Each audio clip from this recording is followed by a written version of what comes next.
Hello students, मैं अंकुर वबेरे आप सभी का स्वागत करता हूं मैग्नेट ब्रेन्स हिंदी पर। मैग्नेट ब्रेन्स हिंदी एक ऐसा प्लेटफॉर्म है जो हिंदी माध्यम की कक्षा 6 से लेकर कक्षा 12वीं तक का संपूर्ण पाठ्यक्रम सीबीएसई, एनसीईआरटी और दूसरे स्टेट बोर्ड के अनुसार बिल्कुल निःशुल्क में उपलब्ध करा रहा है। मैग्नेट ब्रेन्स मतलब है फ्री एजुकेशन, मतलब यहां पर आपको किसी प्रकार का कोई पेमेंट देने की आवश्यकता नहीं होती। यहां पर सभी वीडियोस आपको मिलते हैं बिल्कुल निःशुल्क और वो भी क्वालिटी कंटेंट और क्वालिटी टीचर्स के साथ। चलिए स्टार्ट करते हैं। हम देखते हैं कि हम इस वीडियो में क्या पढ़ेंगे। तो हमारा आज का वीडियो होने वाला है फ्रांसीसी क्रांति का जो चैप्टर हमने कंप्लीट किया था, है ना, क्लास 9th का हिस्ट्री का जो पहला चैप्टर था फ्रांसीसी क्रांति, वो हम कंप्लीट कर चुके थे। उसी के हम एनसीईआरटी सॉल्यूशंस को आज इस वीडियो के माध्यम से करने वाले। हम सारे सॉल्यूशंस को यहां पर देखेंगे। ठीक, तो चलिए स्टार्ट करते हैं, देखते हैं कि पहला प्रश्न क्या कहता है। तो पहला प्रश्न आपके सामने है। प्रश्न नंबर 1 क्या कहता है? फ्रांस में क्रांति की शुरुआत किन परिस्थितियों में हुई थी, यह आपको लिखना है। तो सबसे पहले आपके दिमाग में परिस्थितियां आनी चाहिए कि कौन कौन सी परिस्थितियां हो सकती हैं। आप एक नजर परिस्थितियों के ऊपर देख लीजिए। आप अपनी, अगर आप बुक के अंदर नोट डाउन कर रहे हैं तो सबसे पहले आप शॉर्ट में यहां कहीं साइड में परिस्थितियां करिए, कौन कौन सी परिस्थितियां हैं उनके कीवर्ड ऐसे डाल दीजिए, जो ये हेडिंग्स बनाई है अपन ने वो ताकि आपको याद रहे कि आपको लिखना क्या है और कैसे आप याद रख पाएंगे, है ना। सबसे पहले आप देख रहे हैं यहां पर कि हम सामाजिक परिस्थिति के बारे में बात कर रहे हैं। तो एक तो सामाजिक परिस्थिति होगी, हम डिटेल बात करेंगे सामाजिक परिस्थिति के ऊपर। फिर आपके सामने आर्थिक परिस्थिति, मतलब पैसे को लेकर कोई समस्याएं आ गई होंगी यहां पर। फिर एक दूसरा होगा फ्रांसीसी जनसंख्या, दार्शनिकों का योगदान, है ना। तो ये सारी, और राजनीतिक कारण, ये, और सम्राट लुई और रानी जो है उनका जो फालतू का खर्चा था, ये सारी बातें इसके अंतर्गत अपन लिखेंगे। तो यही आपके क्या हो जाएंगे, ये आपके प्रमुख परिस्थितियां या प्रमुख कारण हो जाएंगे जिससे फ्रांसीसी क्रांति होती है ना। तो परिस्थितियों के बारे में पूछा गया तो एक एक करके परिस्थिति लिखेंगे। सामाजिक परिस्थिति से क्यों उठाया है? कोई कह सकता है कि हम आर्थिक परिस्थिति से भी लिख सकते हैं, आप चाहें तो आर्थिक परिस्थिति से भी स्टार्ट कर सकते हैं। सामाजिक परिस्थिति से बताने के पीछे कारण क्या है कि चूंकि क्रांतियां जो है वो लोगों के द्वारा लाई जाती हैं, तो इसके पीछे हमने इसी कारण से सामाजिक क्रांति से स्टार्ट किया है। क्योंकि क्रांति लोग लाएंगे, पैसे की तंगी और पैसा ज्यादा होना ये अलग बात है कि भाई इनके साथ तो ये सारी बातें हो ही सकती हैं, लेकिन जब लोग ही नहीं होंगे, समाज ही नहीं होगा, तो क्रांति कहां आएगी। इस कारण से सामाजिक क्रांति से स्टार्ट करेंगे। अब आपने पढ़ा होगा कि फ्रांस के अंदर जो व्यवस्था थी, तो वहां पर कैसी व्यवस्था थी? तो वहां पर सामंतवाद की प्रथा थी, जो 3 वर्गों में समाज को बांटती थी। पहला वर्ग, दूसरा वर्ग और तृतीय वर्ग। पहले वर्ग को प्रथम एस्टेट कहा गया। इस प्रथम एस्टेट में पादरी आते थे, दूसरे एस्टेट में कुलीन आते थे, और तीसरे स्टेट में इन दोनों को छोड़कर जो भी बचता है वो सबको ही आते थे।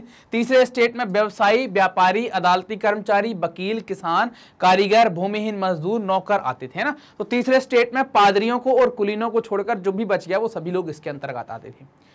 अब यहां की समस्या में, यहां जो सामाजिक व्यवस्था उसमें समस्या क्या है? तो केवल तृतीय एस्टेट ही था जो कर अदा करता था या कर देने को बाध्य था, सभी प्रकार के कर देता था। पादरी एवं कुलीन वर्ग के लोगों को सरकार के द्वारा कर पर छूट प्राप्त थी। सरकार के द्वारा भी हम ऐसा भी कह सकते हैं कि इनको विशेष अधिकार प्राप्त थे, इस कारण से ये कर नहीं दिया करते थे। सरकार को कर देने के साथ साथ किसानों को चर्च को कर भी देना पड़ता था। चर्च के लिए भी एक कर वो दिया करते थे, जिसको हम टाइथ के नाम से जानते हैं, है ना। यह एक अन्यायपूर्ण स्थिति थी जिसमें तृतीय स्टेट के सदस्यों में असंतोष की भावना को बढ़ा दिया, और जब ये असंतोष बढ़ गया तो फिर क्या हो गया, ये क्रांति की तरफ आगे बढ़ गए। इनने इसके खिलाफ विद्रोह करने का फैसला किया। तो सामाजिक स्थिति की बात समझ में आ गई कि भाई हम क्या क्या करेंगे। तो इसमें लिख देंगे कि फ्रांस में जो समाज है वो सामंतवादी व्यवस्था है, और उसमें 3 एस्टेट हैं, पहला, दूसरा, तीसरा। पहले में पादरी, दूसरे में कुलीन और तीसरे में इनको छोड़कर जो भी बचे हुए लोग हैं वो, और यही तीसरा एस्टेट सभी प्रकार के कर देगा, और इन दोनों को करों में क्या मिल जाएगी, छूट मिल जाएगी। और छूट मिल जाने के कारण क्या होगा, जो तीसरा जो वर्ग है उसमें असंतोष व्याप्त हो जाएगा, क्योंकि वो सरकार को सभी कर देता है, साथ ही साथ चर्च को भी कर देता है टाइथ नाम का। इससे इन तीसरे वर्ग के सदस्यों में असंतोष की भावना बढ़ जाएगी और वो क्रांति के लिए विद्रोह कर देंगे या इस व्यवस्था के खिलाफ विद्रोह कर देंगे। क्लियर? तो हमने सामाजिक परिस्थिति देख ली। अब बात आती है कि आर्थिक परिस्थितियां क्या है। तो आप देखें सन 1776 में बूर्बो राजवंश के लुई 16वां को गद्दी मिली है ना। लुई 16वां को फ्रांस का शासन मिलता है, या फ्रांस की गद्दी पर वो बैठते हैं।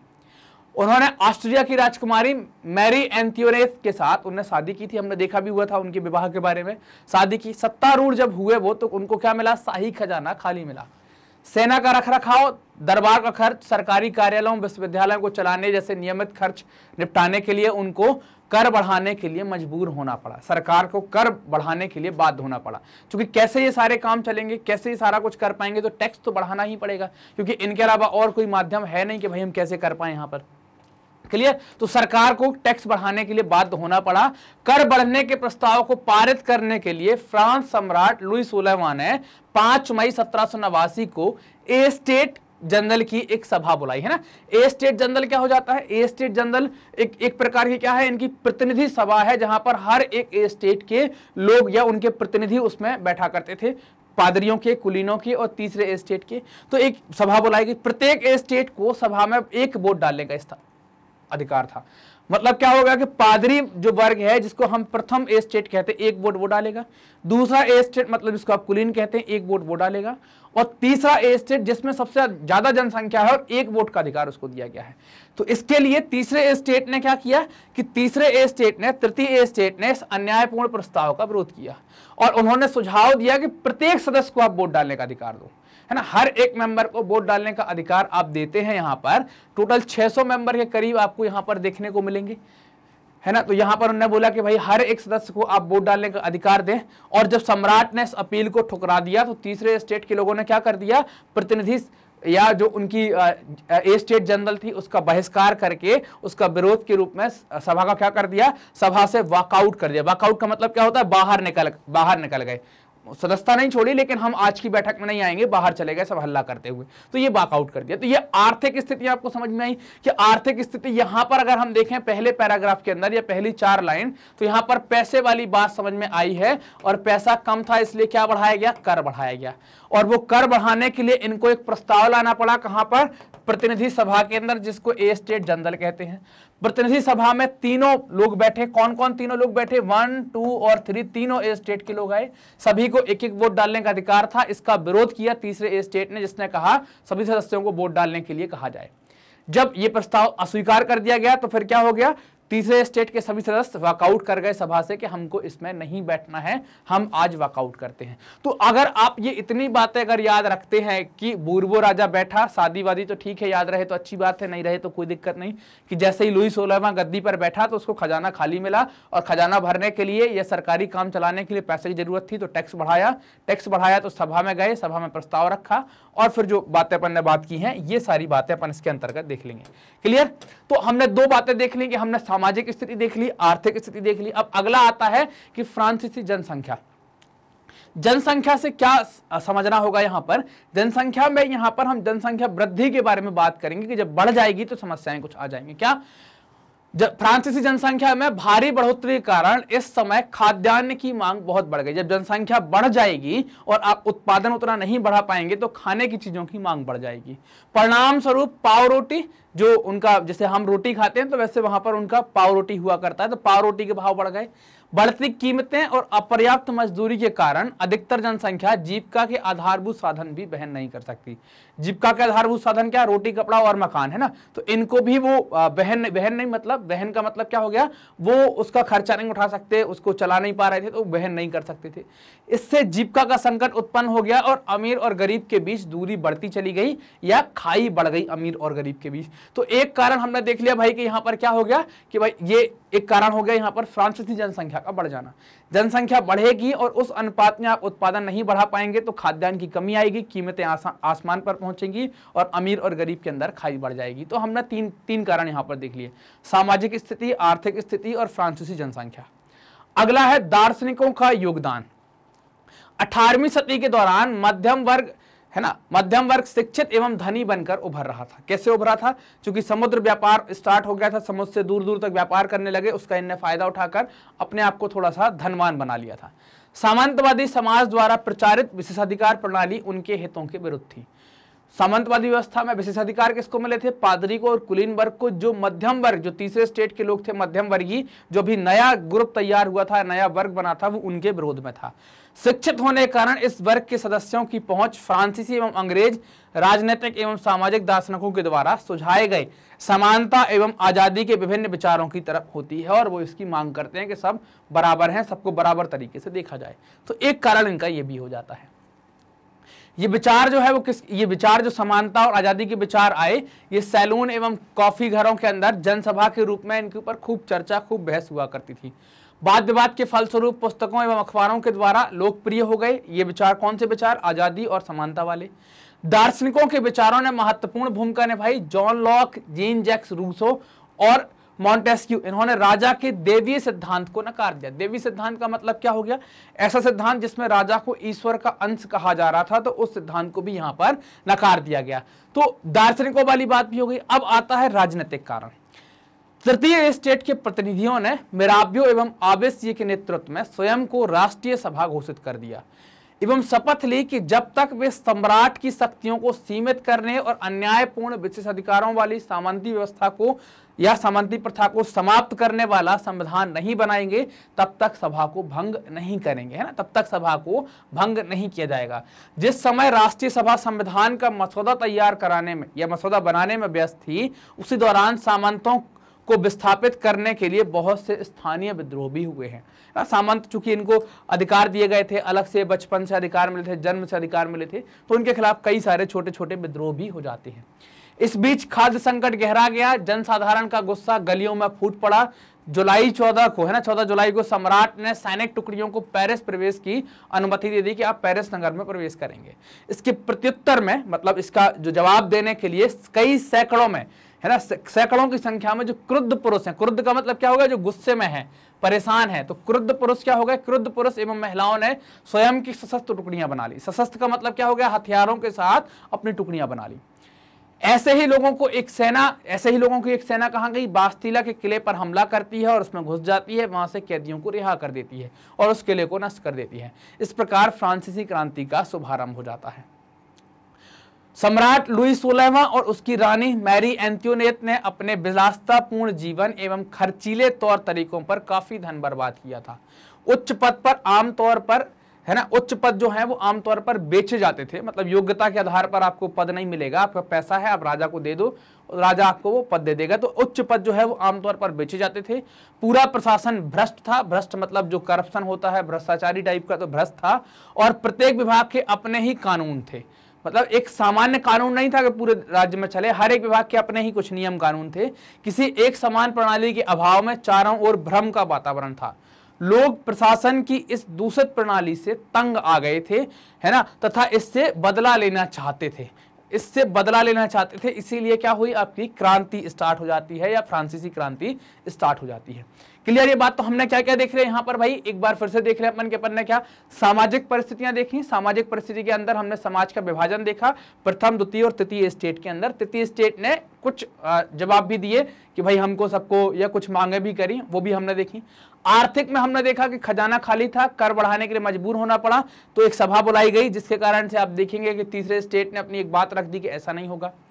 फ्रांसीसी जनसंख्या बढ़ने पर खाने की कमी, जिससे खाने का संकट, दार्शनिकों का योगदान, राजनीतिक कारण और लुई 16वां और उनकी पत्नी के द्वारा फिजूल खर्ची या पैसे की बर्बादी। इन सभी कारणों के बाद या इन सभी परिस्थितियों के साथ ही क्या स्टार्ट हो पाई? आपकी फ्रांसीसी क्रांति। तो ये पहले वाले प्रश्न का उत्तर हमने यहाँ पर कंप्लीट कर लिया कि फ्रांसीसी क्रांति किन परिस्थितियों में प्रारंभ हुई। हमने सारी परिस्थितियां एक एक करके व्यवस्थित तरीके से यहाँ पर उसका वर्णन देख लिया है। क्लियर? अगला प्रश्न है प्रश्न नंबर 2। फ्रांसीसी समाज के किन तबकों को क्रांति का फायदा मिला? मतलब आपको ये बताना है कि जब फ्रांसीसी क्रांति हुई है तो फ्रांसीसी समाज के किन तबकों को, तबका मतलब होता है वर्ग, है ना, तबके का मतलब होता है वर्ग या समूह। इसका मतलब क्या हो जाता है? वर्ग या समूह। जैसे आप कहते हैं ना कि फलाना तबका है, वो गांव का ये वाला तबका है, तो ऐसे ही तबका मतलब समूह, लोगों का एक समूह। तो ऐसे कौन से समूह या कौन से वर्ग को क्रांति का फायदा मिला? कौन से समूह सत्ता छोड़ने के लिए मजबूर हो गए? मतलब किसके द्वारा? तो आपको ये पता है कि सत्ता किसने छोड़ी? राजतंत्र के द्वारा सत्ता छोड़ी गई, राजशाही के द्वारा सत्ता छोड़ने के लिए मजबूर हुए। क्रांति के नतीजे से समाज के किन समूहों को निराशा हुई? नतीजा आने के बाद समाज के ऐसे कौन से लोग हैं या ऐसे कौन से लोगों का समूह है जिनको क्या हो जाती है? निराशा हो जाती है। तो इन दोनों के बारे में अपन को बात करनी है कि भाई ये हुआ क्या, किनको फायदा होगा, किनको सत्ता छोड़नी पड़ेगी और किनको नुकसान होगा। तो इसमें 3 प्रश्न बताने हैं। क्या क्या बताना है? एक फायदा वाला बताना है, दूसरा क्या बताना है, सत्ता कौन छोड़ेगा, और तीसरा क्या बताना है, नुकसान किसको होगा, है ना, निराशा किसको होगी। तो इन तीनों के जवाब अपन इस प्रश्न के अंदर ढूंढने की कोशिश करेंगे। ठीक, तो इसका जवाब लिखने की कोशिश करेंगे, उसका उत्तर लिखते हैं। तृतीय स्टेट के धनी सदस्यों को फ्रांसीसी क्रांति से सर्वाधिक लाभ हुआ। इन समूहों में किसान, मजदूर, छोटे अधिकारी, अधिकारीगण, वकील, अध्यापक, डॉक्टर, व्यवसायी शामिल थे। इससे पहले इन्हें सभी कर अदा करने पड़ते थे। वह पादरियों एवं कुलीन लोगों द्वारा उन्हें हर कदम पर सदैव अपमानित किया जाता था। अपमान समझते ना, कभी भी आपके सम्मान को ठेस पहुंचा देना। किंतु क्रांति के बाद उनके साथ समाज के उच्च वर्ग के समान व्यवहार किया जाने लगा। पादरियों एवं कुलीनों को शक्ति त्यागने पर बाध्य होना पड़ा। मतलब सत्ता किसने छोड़ी? पादरियों को और कुलीन वर्ग को शक्ति त्यागने के लिए बाध्य होना पड़ा। उनसे सभी विशेष अधिकार भी छीन लिए गए। समाज के अपेक्षित और निर्धन वर्ग तथा महिलाओं को क्रांति के परिणाम से निराशा हुई होगी, क्योंकि क्रांति के बाद समानता की प्रतिज्ञा पूर्ण रूप से फलीभूत नहीं हो पाई, है ना। क्रांति के बाद जो प्रतिज्ञा ली थी कि भाई हम सभी को समानता की बात करेंगे, तो महिलाओं को और जो निर्धन लोग हैं उनके साथ समानता की पूरी तरीके से बात नहीं हो पाई, उनको समानता नहीं मिल पाई, तो उनको निराशा हुई होगी। तो किनको किनको फायदा हो गया यहाँ पर? तो अगर अपन देखें, फायदा किसको हुआ? धनी वर्ग को फायदा हुआ। नुकसान किसको हुआ? तो नुकसान हुआ पादरियों को और कुलीन वर्ग को। निराशा किसको हुई? तो निराशा हुई निर्धन वर्ग को और किसको? महिलाओं को। तो ये तीन वर्ग के बारे में आपको लिख देना है कि धनी वर्ग को सर्वाधिक फायदा हुआ। उसमें कौन कौन आते हैं वो लिख दिया। पादरियों और कुलीनों को ताकत छोड़नी पड़ी, सत्ता छोड़नी पड़ी। और निर्धन वर्ग और महिलाओं को क्या हो गया? निर्धन वर्ग और महिलाओं को निराशा हुई, क्योंकि उनके साथ समानता का उतना व्यवहार नहीं हुआ जितना उनको लग रहा था। अगला प्रश्न है प्रश्न नंबर 3। 19वीं और 20वीं सदी की दुनिया के लिए फ्रांसीसी क्रांति कौन सी विरासत छोड़ गई? अभी बताना कि ऐसी कैसी विरासत छोड़कर चली गई। विरासत समझते हैं ना, जो बाद में, जैसे आपको पता होगा कि आपके घर वाले कुछ छोड़कर जाएंगे, तो वो जो बचा हुआ है वो विरासत है, जो परंपरा चली आएगी, उसको संपत्ति होगी या कुछ और जो भी चीजें होंगी। तो ऐसी क्या विरासत छोड़कर वो चले गए? फ्रांसीसी क्रांति से 19वीं और 20वीं सदी के विश्व के लोगों को मिली विरासत निम्नलिखित है। क्या है, एक एक करके देखते हैं। फ्रांसीसी क्रांति मानव इतिहास की सबसे महत्वपूर्ण घटनाओं में से एक है, जिसने अपने राजाओं के खिलाफ आवाज उठाने की कोशिश की है। पहला ऐसा राष्ट्रीय आंदोलन था जिसने आजादी, समानता और भाईचारे जैसे विचारों को सामने रखा या भाईचारे जैसे विचारों को अपनाया। कौन कौन से? आजादी, समानता और भाईचारा। ये तीन शब्द जो हैं, बंधुत्व भी कहते हैं इसको, भाईचारे की जगह बंधुत्व भी लिख सकते हैं। ये तीनों जो बातें ऐसी हैं, ये फ्रांसीसी क्रांति से ही निकल कर आई और दुनिया भर को मिली। 19वीं और 20वीं सदी के प्रत्येक देश के लोगों के लिए ये विचार आधारभूत सिद्धांत बन गए। हमारे यहाँ भी आप संविधान में देखें या दुनिया भर में देखें, सभी जगह पर ये विचार जो है वो एक आधारभूत सिद्धांत बन गए और मौलिक अधिकारों में कई सारे देशों ने इनको शामिल किया। इसने यूरोप के लगभग सभी देशों में, दक्षिण अमेरिका में प्रत्येक क्रांतिकारी आंदोलन को प्रेरित किया। मतलब क्रांतिकारी आंदोलन के पीछे प्रेरणा का स्रोत क्या बन गया? फ्रांसीसी क्रांति जो है वो प्रेरणा का स्रोत आपका एक बन जाती है। हर एक यूरोपियन और अमेरिका के जो देशों में क्रांतिकारी आंदोलन हो रहे थे, इसने यूरोप के विभिन्न स्थानों पर घटित सामाजिक एवं राजनीतिक बदलाव की शुरुआत की, है ना। तो इसके द्वारा वो शुरुआत की गई कि या वहां पर जो राजनीतिक और सामाजिक बदलाव हो रहे, तो उसके पीछे भी क्या है? फ्रांसीसी क्रांति है। इसने मनमाने तरीके से चले आ रहे शासन का अंत किया। मतलब कौन से शासन का अंत किया? जो राजशाही वाला शासन था, उस राजशाही के शासन का अंत किया, जो निरंकुश शासन था। कैसा था? निरंकुश था, क्योंकि इसके ऊपर कोई और शासन नहीं कर रहा था, इस कारण से इसको निरंकुश शासन कहा गया था। ठीक। और विश्व के अन्य भागों में लोगों के गणतंत्र के विचार का विकास किया। यूरोप और दूसरे देश, जो दूसरे दुनिया के देश हैं, दुनिया भर के देश हैं, उन लोगों में गणतंत्र के विचार का प्रसार किया या विकास किया। इसने सभी नागरिकों के लिए समान अधिकार की अवधारणा का प्रचार किया, जो बाद में कानून के समक्ष लोगों की समानता की धारणा बन गई कि लोगों को कानून के सामने बिल्कुल बराबर देखा जाएगा। इसने राष्ट्र शब्द को आधुनिक अर्थ दिया तथा राष्ट्रवादी की अवधारणा को भी बढ़ावा दिया। जो राष्ट्रवादी विचारधारा है उसको भी इसके द्वारा बढ़ावा दिया गया, जिसने पोलैंड, जर्मनी, नीदरलैंड तथा इटली के लोगों को अपने देशों में राष्ट्रीय राज्यों की स्थापना हेतु प्रेरित किया। तो राष्ट्र की अवधारणा दी, राष्ट्रवादी जो शब्द था उसके अर्थ को बदल दिया या उसके अर्थ को बढ़ावा दिया, उसका प्रचार प्रसार किया, जिससे पोलैंड, जर्मनी, नीदरलैंड में राष्ट्र राज्य मतलब नेशन स्टेट की स्थापना हो पाई, या वहां पर नेशन स्टेट की स्थापना के पीछे एक बड़ा ताकत के रूप में काम किया कि लोग मोटिवेट हुए और उन्हें वहां पर ऐसी स्थापना करने की कोशिश की। तो एक अगला है कि इस क्रांति ने जनता की आवाज को सहारा दिया, दैवीय अधिकार की धारणा, सामंती विशेषाधिकार, दास प्रथा और नियंत्रण को समाप्त करके किसको बढ़ाया? योग्यता को सामाजिक उत्थान का आधार बनाना चाहा या बनाना चाहते थे इस क्रांति के द्वारा। राजा राम मोहन राय जैसे नेता फ्रांसीसी क्रांति द्वारा प्रचारित राजशाही एवं निरंकुशवाद के विरुद्ध प्रचारित विचारों से अत्यधिक प्रभावित थे। इसी प्रकार फ्रांसीसी क्रांति का सबसे बड़ा प्रभाव विश्व भर में जन आंदोलनों का प्रारंभ तथा लोगों में राष्ट्रवाद है ना, राष्ट्रवाद की भावना का उदय होना है। तो ये सारी बातें विरासत के रूप में फ्रांसीसी क्रांति हमको छोड़कर गई है। फ्रांसीसी क्रांति की डेट आपको पता होगी कब हो जाती है। फ्रांसीसी क्रांति आप देखेंगे 1789 के आसपास।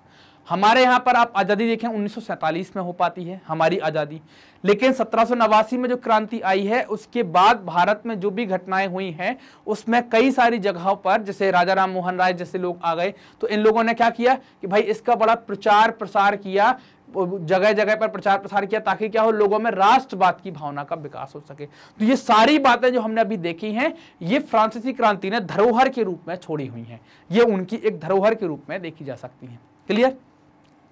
अगला प्रश्न है प्रश्न नंबर 4, उन जनवादी अधिकारों की सूची बनाएं जो आज हमें मिले हुए हैं और जिनका उद्गम फ्रांसीसी क्रांति में हुआ है। अब आपको बताना है कि भाई ये कौन से जनवादी अधिकार है या कौन से ऐसे अधिकार है जो हमें फ्रांसीसी क्रांति से ही निकले हैं और आज हमको मिल गए हैं कानूनी रूप से, ये आपको बताना है। वे लोकतंत्र अधिकार जिन्हें हम आज प्रयोग करते हैं तथा जिनका उद्गम फ्रांसीसी क्रांति से हुआ है वो इस प्रकार है। क्या क्या है? विचार अभिव्यक्ति का अधिकार। विचार अभिव्यक्ति के अधिकार से मतलब क्या है, आप अपने विचारों को प्रकट कर सकते हैं। कई बार क्या होता है कि आपको विचार किसी के विरोध में भी आते होंगे, आपको किसी के बारे में बोलना होगा कि यार आप सही काम नहीं कर रहे हैं, लेकिन अगर वो ताकतवर व्यक्ति है तो आप विचार प्रकट नहीं कर सकते थे राजशाही के दौरान, राजतंत्र के दौरान। तो फ्रांसीसी क्रांति के दौरान इन विचारों का भी उद्गम हुआ जो आज आपके संविधान के अंतर्गत हैं, आपको कानूनी अधिकार देते हैं कि आप अपने विचार प्रकट कर सकते हैं। समानता का अधिकार मतलब सभी लोगों को समान माना जाएगा, कानून की दृष्टि से तो माना ही जाता है, सामाजिक आधार पर भी समानता लाने की कोशिश की जाएगी, तो ये भी हमारे लिए एक कानूनी अधिकार है, हमारे संविधान में दिया गया है। स्वतंत्रता का अधिकार कि हर एक व्यक्ति स्वतंत्र है। स्वतंत्रता के अधिकार के अपने कई सारे मीनिंग है। इस स्वतंत्रता के अधिकार में जैसे पहले बंधुआ मजदूरी चलती थी वो भी खत्म है, आपको बोलने घूमने फिरने धर्म की और ये विभिन्न प्रकार की स्वतंत्रताएं इस पर दी गई हैं। तो ये स्वतंत्रता का अधिकार क्या है, आपको फ्रीडम देता है। फ्रीडम का मतलब ये नहीं कि आप कुछ भी करो, बोले हम तो फ्री हो गए, हमारे मन में जो आएगा बोले आज हम निकलते हैं, आज चोरी करेंगे, हम फ्री हैं। तो फिर स्वतंत्रता का मतलब है कि आपको अधिकार दिया गया है, लेकिन ऐसा नहीं दिया गया है कि आप हर तरीके से स्वतंत्र हैं। देश की एकता अखंडता को नुकसान नहीं पहुंचाएंगे, आप स्वतंत्र हैं बस। एकत्र होने तथा संगठन बनाने का अधिकार, कहीं भी इकट्ठा होना, संगठन बनाने का अधिकार, क्योंकि अगर क्रांति के दौरान अगर आप देखें तो क्रांतियों में लोगों को इकट्ठा होने पर सरकार मना करती थी, बैन लगा देती थी और उनको संगठन बनाने का अधिकार भी नहीं था। तो एकत्र होने और संगठन बनाने का अधिकार भी यहां पर दिया गया। सांस्कृतिक एवं शैक्षणिक अधिकार, संस्कृति को अपनी संस्कृति के हिसाब से पहनावा, अपने धर्म को मानना और अपने जो भी आपके और सांस्कृतिक कार्यक्रम होते हैं, त्योहार होते हैं, उनको मानना। और शैक्षणिक अधिकार, पढ़ने लिखने का अधिकार भी यहाँ पर दिया गया। धार्मिक स्वतंत्रता का अधिकार, आप चाहे तो कोई धर्म को माने चाहे तो ना माने, आपके ऊपर है, आपको बिल्कुल फ्रीडम दी गई है।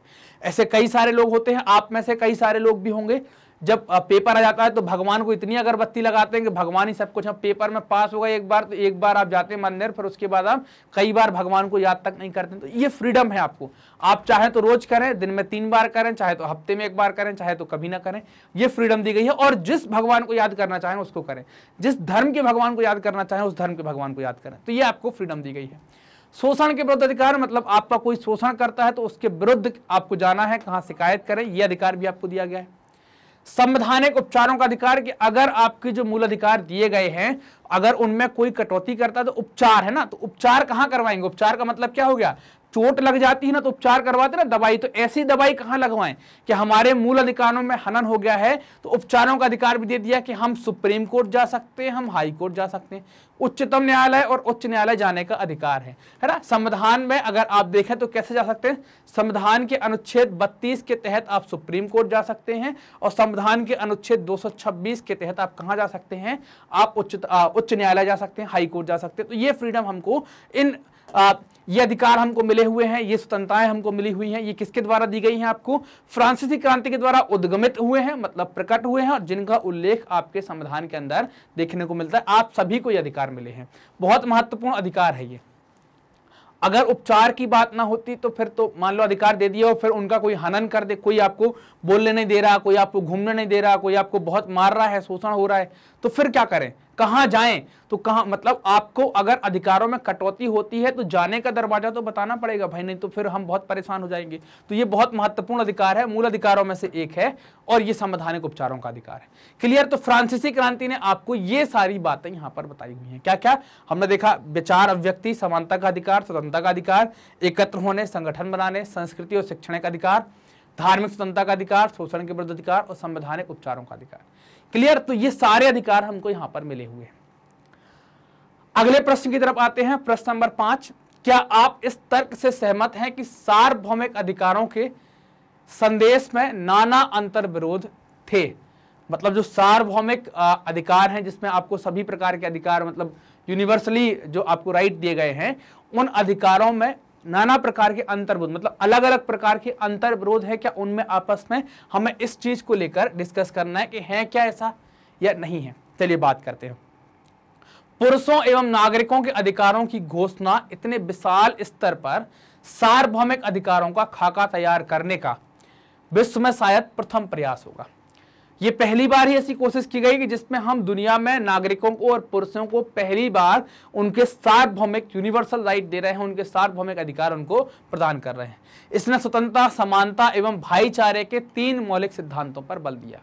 ये हमको पता ही है कि स्वतंत्रता, समानता और भाईचारा, जिसको बंधुत्व कहते हैं, ये फ्रांसीसी क्रांति की देन है।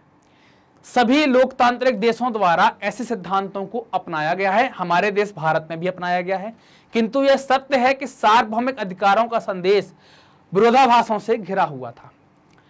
पुरुषों एवं नागरिक अधिकार घोषणा पत्र में कई आदर्श संदिग्ध अर्थों से भरे पड़े हैं। मतलब कई ऐसे आदर्श हैं जो संदिग्ध अर्थों के साथ भरे हुए हैं, और उनमें कई प्रकार की समस्याएं आपको देखने को मिली, कई प्रकार का विरोधाभास आपको देखने को मिलेगा। जैसे कि आप देखें, पहला जिसमें हम का पर बात करें, घोषणा में कहा गया है कि कानून सामान्य इच्छा की अभिव्यक्ति है।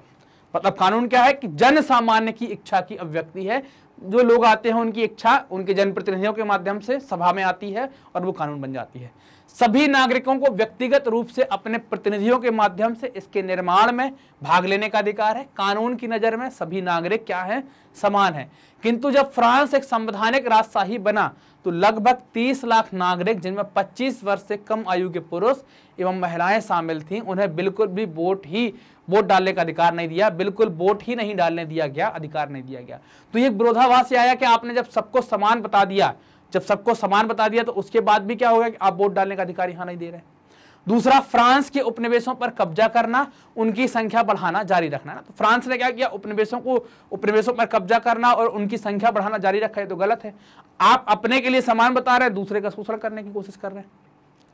फ्रांस में 19वीं सदी के पूर्वार्ध तथा दास प्रथा जारी रही। मतलब फ्रांस में क्या है? दास प्रथा भी जारी रही कि भाई लोगों को जो गुलाम बनाना है वो सिस्टम भी जारी रहा। तो कैसा ये खाका तैयार किया है आपने अपने देश के लिए बनाया, लेकिन फिर भी कुछ चीजों में हमें यहां पर कमी देखने को मिली है।